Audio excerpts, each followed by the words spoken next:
Indonesia pun akan segera memulai program vaksinasi dengan prioritas pemberian vaksin bagi tenaga kesehatan dan pelayan publik.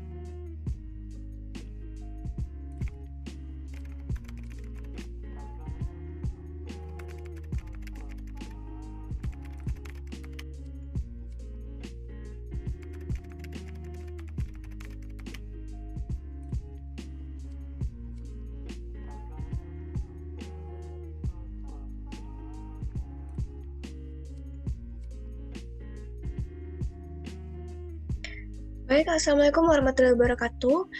Pada kesempatan kali ini, kami dari kelompok 13 akan membahas tentang penggunaan Q untuk data vaksinasi COVID-19 pada bahasa pemrograman Python.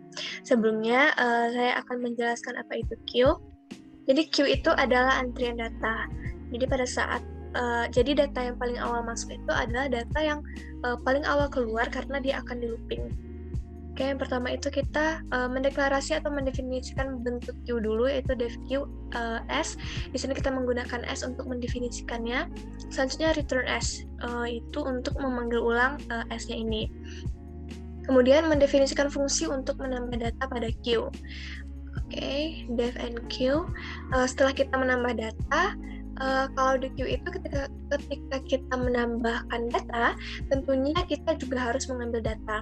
Misalnya datanya ada di tengah-tengah, jadi kita harus mengambil data yang paling atas.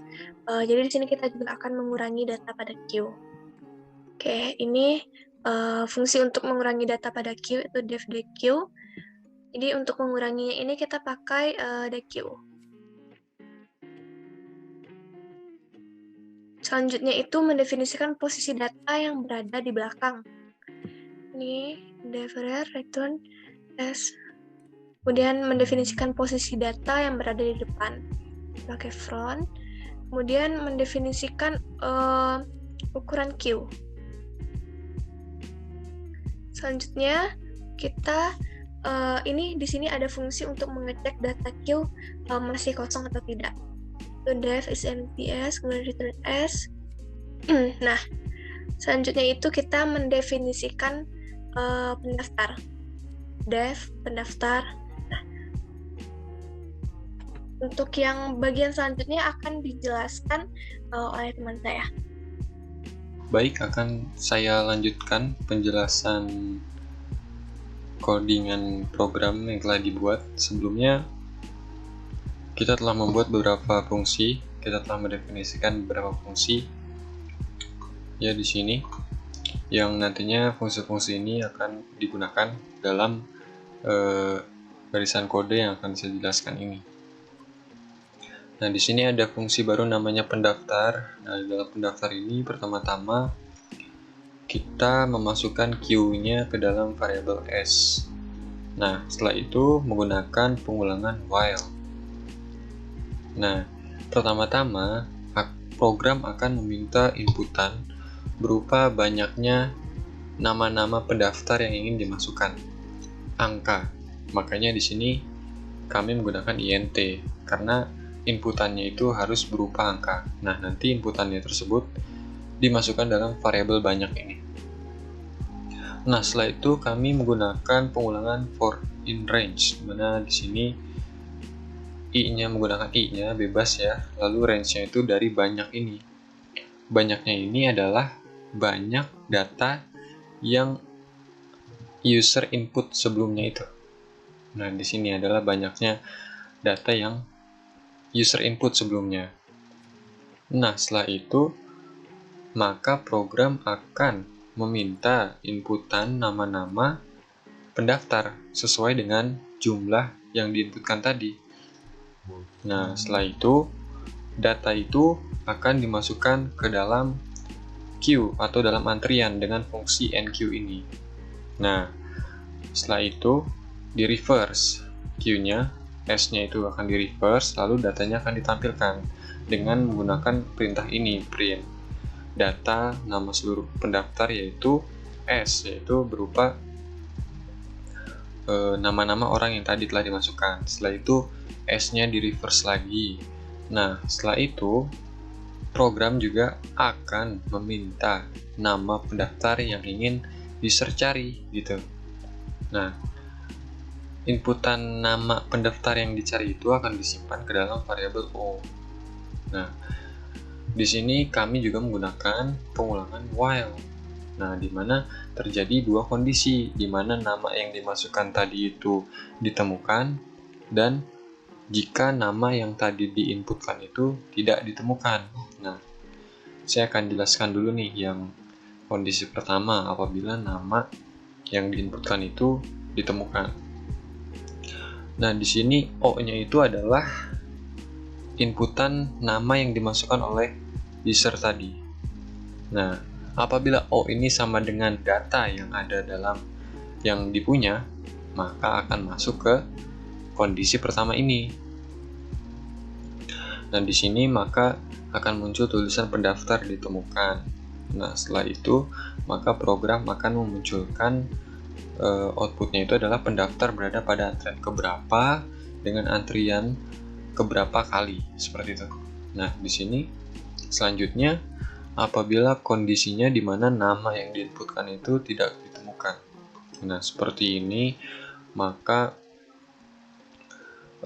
S-nya juga akan di-reverse kembali dan akan di-print juga loopingan datanya tadi, lalu di-reverse kembali. Nah, setelah itu, agar data yang ditampilkan itu terurut ya, agar tidak satu terus, maka diperlukan hitungnya itu plus sama dengan 1 agar hitungnya ini bertambah gitu, datanya terurut jadi 1 2 3 4 gitu, tidak 1 semua. Baik, mungkin itu penjelasan sedikit dari saya. Selanjutnya akan dilanjutkan oleh teman saya. Nah, di sini ada sintaks if hitung lebih dari len s. Nah, di sini juga ada print nama pendaftar tidak ada. Di sini maksudnya program akan menampilkan nama pendaftar tidak ada apabila kondisi if terpenuhi. Dan di sini ada print silakan tambahkan nama jika ingin mendaftar vaksin. Nah, maksud dari sintaks ini adalah program akan menawarkan penambahan data baru pada user apabila data yang dimasukkan belum ada. Untuk baris 86K sama dengan input, apakah masih ada yang bisa dibantu ketik yes atau no. Di sini program meminta input yes atau no apabila user masih ingin stay di dalam program. Lalu di sini if K bukan yes. Nah, di sini apabila user menginputkan no, maka program akan selesai dan akan menampilkan tulisan terima kasih telah menggunakan program antrian vaksinisasi COVID-19 dan program akan berhenti. Lalu, jika kondisi di mana inputannya berupa yes, maka program akan mengulang seperti awal dengan meminta jumlah pasien, mencari nama pasien, dan begitu seterusnya sampai user menginput no. Lalu, di baris 100 ada memanggil fungsi pendaftar yang telah dibuat sebelumnya dengan fungsi pendaftar. Selanjutnya kita akan mencoba untuk mengeksekusi programnya. Sekarang kita eksekusi programnya. Nah, di sini masukkan banyak pendaftar vaksin COVID-19. Misal pendaftarnya ada 5 orang, namanya Adel, Safira,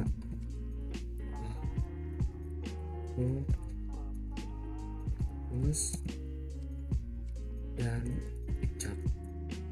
Nah, di sini akan terlihat seluruh nama pendaftarnya dari mulai yang pertama sampai yang terakhir. Lalu masukkan nama pendaftar yang dicari. Misal saya ingin mencari Fahrul, maka antriannya akan terlihat 2 kali sehingga nama Fahrul ada di depan. Nah, di sini akan tertulis pendaftar ditemukan. pendaftar berada pada antrian ketiga dengan antrian sebanyak 2 kali. Apakah masih ada yang dibantu?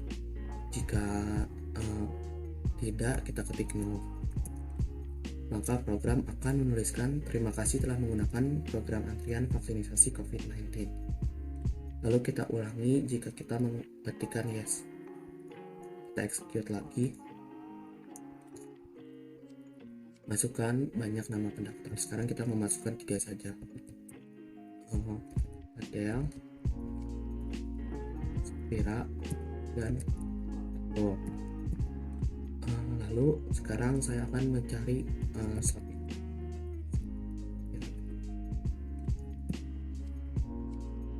Safira berada di antrian kedua dengan antrian sebanyak 1 kali. Masih ada yang bisa dibantu, lalu kita misalkan mengetik yes dengan mengetik yes.